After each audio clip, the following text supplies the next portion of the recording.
stage, whether it is in a lot of numbers about UP. And when I was preparing for this kind of discussion,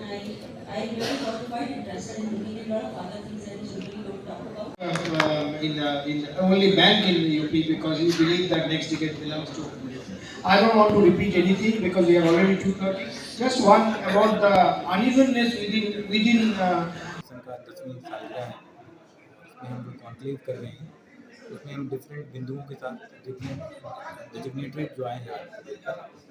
उनके विचारों के आधार पर micro finance का उत्तर प्रदेश में एक मार्ग प्रशस्त किया जाएगा और इस मार्ग के अनुसार ही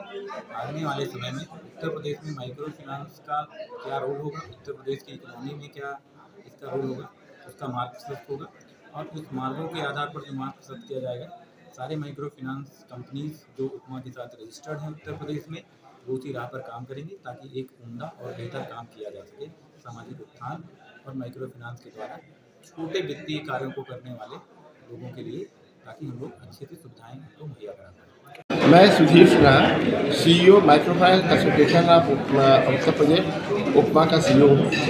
और हम लोग माइक्रो फाइनेंस संस्थाओं की एक प्रादेशिक संगठन इकाई है। हमारी करीब 32 संस्थाएं माइक्रो फाइनेंस संस्थाएं जो यूपी में अपना माइक्रो फाइनेंस बिजनेस कर रही है सदस्य हैं। हम लोग हर साल अपना एक वार्षिक अधिवेशन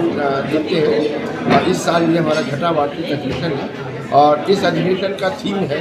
कि उत्तर प्रदेश सरकार की एक $1 ट्रिलियन इकोनॉमी में माइक्रो फाइनेंस का सहयोग क्या हो सकता है। जब प्रदेश में सभी संस्थाएं $1 ट्रिलियन इकोनॉमी की तरफ प्रयासरत है तो माइक्रो फाइनेंस भी अपने प्रयत्नों में गति लानी होगी और उनको भी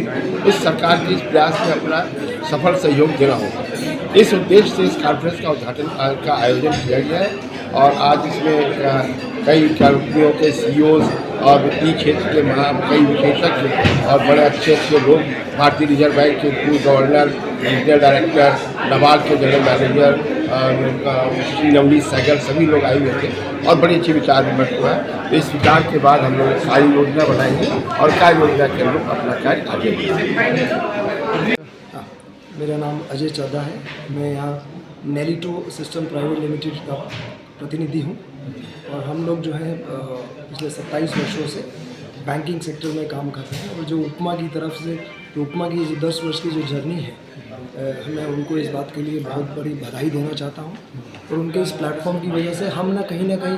यूपी में और इनफैक्ट पूरे ओवरऑल स्टेट में, इंडिया में कहीं ना कहीं कंट्रीब्यूट कर रहे हैं क्योंकि हम सोल्यूशन और प्रोडक्ट बनाते हैं जो NBFCs और MFIs यूज़ करती हैं लोन देने के लिए, जिसको हम लैंडिंग मैनेजमेंट सोल्यूशन बोलते हैं। हमारा अपना कोर बैंकिंग सोल्यूशन भी है और ये कंपनी टाटास की थी जिसको कि एक जापान की कंपनी ने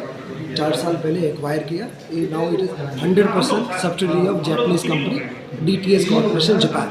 and I work in Nelito as an executive director there and look after the overall operation of the company. मैं करण चोपड़ा, मैं आइका हेल्थ का संस्थापक हूँ। हमने ये कंपनी 2020 में शुरू की थी। इस कंपनी में हमारा मोटिव है कि हम जो गरीब तबके में लोग हैं जिनको हेल्थ के बेनिफिट नहीं मिलते, उनको हम कैसे डॉक्टर की सुविधा प्रोवाइड कराएं, उनको कैसे हम टेक्नोलॉजी के माध्यम से डॉक्टर से बात कराएं कि क्या वो फ़ोन कॉल पे या एक हमारा ऐप यूज़ करके डॉक्टर से कभी भी कहीं पर भी बात कर सकते हैं। अगर आप आज हिंदुस्तान की बात करें जो दिल्ली, बॉम्बे के बड़े शहरों के बाहर है, वहाँ पे हर 1000 की जनसंख्या में कुल 0.4 डॉक्टर्स हैं, जबकि बड़े शहरों में ये गिनती है 2 डॉक्टर हर 1000 जनसंख्या पे और WHO कहता है कि ये होना चाहिए 1 डॉक्टर हर 1000 की जनसंख्या में। तो जो रूरल इंडिया है या टियर 3 इंडिया है वो बहुत पीछे, और इस गैप को कवर करने के लिए हमने आइका हेल्थ की शुरुआत 2020 में की थी और आज इस मिशन को पूरा करते करते हम 50 लाख से अधिक लोगों को जोड़ चुके हैं और आगे भी जोड़ते रहेंगे और इस काम पे आगे बढ़ते रहेंगे। सर, क्या